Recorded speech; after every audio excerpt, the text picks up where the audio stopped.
Today, we're going to be talking about everything Dying Light, the Beast, and what we can expect and everything that is out for us so far. So first, what is Dying Light, the Beast? Dying Light, the Beast is a thrilling standalone zombie adventure set in the post-apocalyptic Castor Woods, a once popular tourist destination. After 13 years of enduring experiments, you escape and hunt down your captors to seek retribution, only to discover there's far more at stake. While the region is not as populated as it once was, there are still people and factions here, as well as plenty of horrors. Some will ask you for help, others will want to kill you. And that's not to mention the mysterious creature that turned the woods into its own personal hunting grounds. You are Kyle Crane, the man whose selflessness during the initial virus outbreak saved many from fate worse than death. After more than a decade in captivity, you find yourself in a world that's changed, and not for the better. Now, you'll need to use the survival skills that kept you alive all those years ago to save even more lives. So the place we'll be playing is the Castor Woods. The once bustling tourist destination is a home to diminishing number of survivors and increasing population of zombies. Featuring natural landmarks in small villages and industrial complexes, the setting offers diverse traversal options. Whether it's using your parkour skills to gain the upper hand on your enemies, or hopping into an abandoned 4x4 to outrun the horrors of the night. And that's awesome because that is from the DLC where we got to drive around in that awesome buggy. So I'm glad they're bringing that back. So to give us a little backstory on Kyle Crane and just what happened to him, they caged you like an animal. Years of brutal experiments took its toll, but the zombie DNA in yours are now intertwined, so you are able to unleash a beast-like power. It flows through your veins. No one can take it from you. Use it, and you'll discover it's not just a curse. So that is awesome. He's going to have some... They're adding abilities so that's going to be a different take for sure.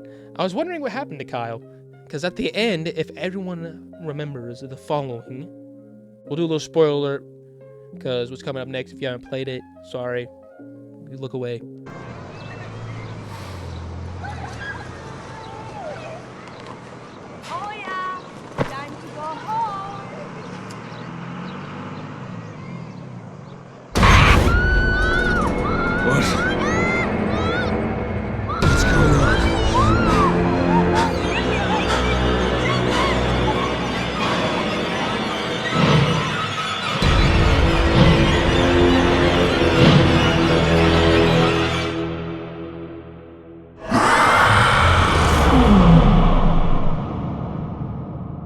But yeah, man, at the end, you see him, and then he howls into the freaking sky with all those people around, and that's the last we see of him. But I'm glad that they are bringing him back. We all know survive the day, outlast the night, so everything becomes more treacherous in the nighttime. Everything becomes more alive, I should say. But also, sometimes it's best to stick to a group. You never know what you might come across on your own adventure. Team up to 4-player co-op or ride solo if you have the guts to take it all on your own. So that's cool. They're adding the 4-player co-op back. And next, we're going to talk about the villain that has been experimenting on you 13 years. So we are going to watch Meet the Baron. It's not your fault, Kyle.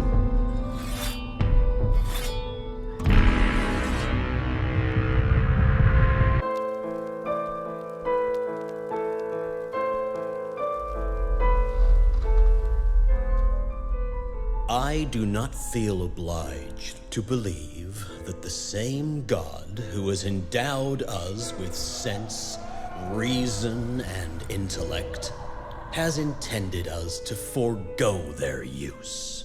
He has gifted us the means to decipher the code of nature, and it's our highest purpose we must strive to accomplish.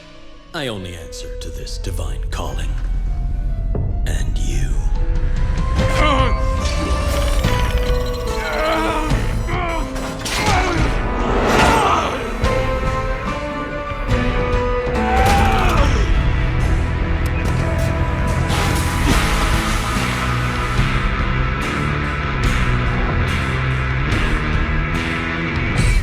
see who's the real beast here? So, meet the Baron.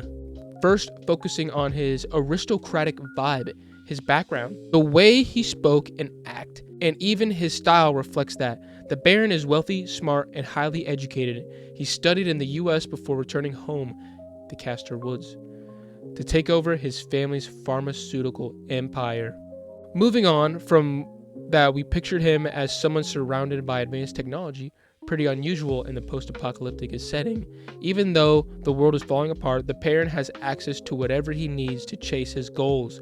For the Baron, the pursuit of material goods is a sign of his superiority over others. He surrounds himself with the best suits, jewelry, pieces of art, and technology, as this proves to himself that he can do things no one else can.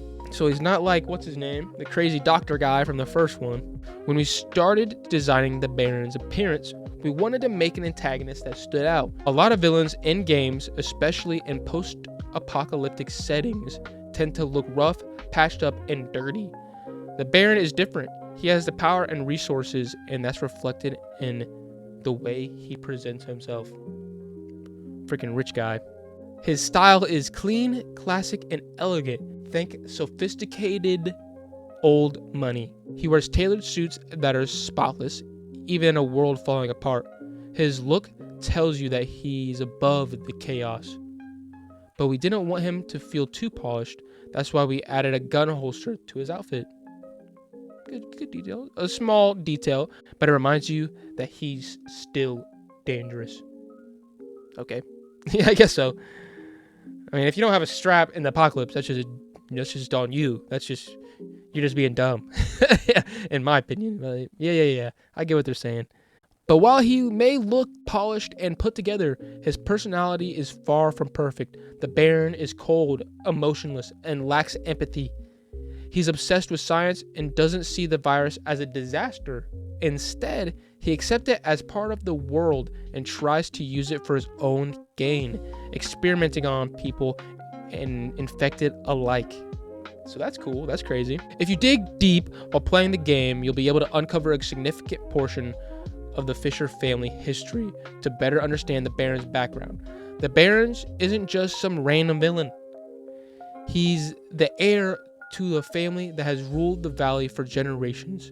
The Baron sees himself as a rightful leader of this place, and that drives many of his actions in the game. I'm glad they put a lot of thought into this villain. In the Castor Woods, the Baron is subject of many stories and rumors, some exaggerated, some born of fear, and others mere gossip. People in the valley hate him for his cruelty, but they also recognize his genius and skill, whether they like it or not. One of the most interesting legends is about his ancestry. Supposedly, the Baron is a descendant of a witch who lived in the Castor Woods ages ago. His family crest, which you can see in the trailer, on his brooch and signet ring represents Shruz, the Slavic god of the sun and moon. For the Baron, this symbol is a reminder of his legacy and authority he believes he was born to have. So there you go. That is the Baron, the Beast's iconic villain. I'm excited to see what the creature is that's running around the woods is going to be, because pretty much they've pumped out some horrifying creatures so far. So if there's something, because as it says, it's a singular creature that is doing this. At least that's what it said in like the description and stuff. It can't be more terrifying than the Night Stalkers, the Night Walkers, the freaking things that are actually awful and terrifying. Like, come on, man. So I'm very excited to see what that creature is going to be.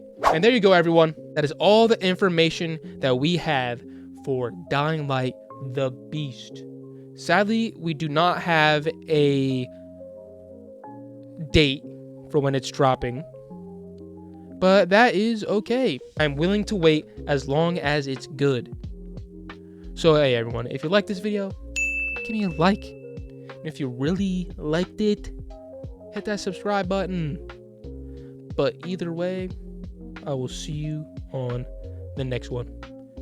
Goodbye.